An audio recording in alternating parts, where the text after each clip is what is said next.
Hello everyone. In this video, I will show you how to download and install Power BI Desktop on Windows 11 step by step. First, click on the Start button and search for Microsoft Store. Open the Microsoft Store.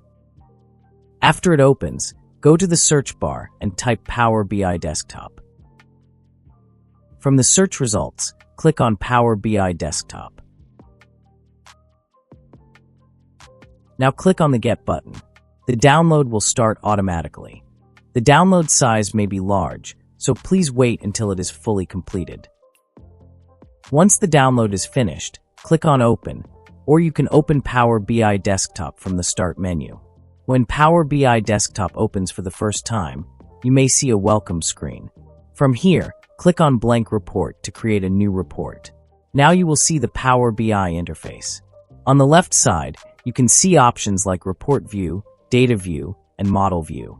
On the top, you will see the Home tab, where you can connect to different data sources such as Excel, SQL Server, MySQL, and many more.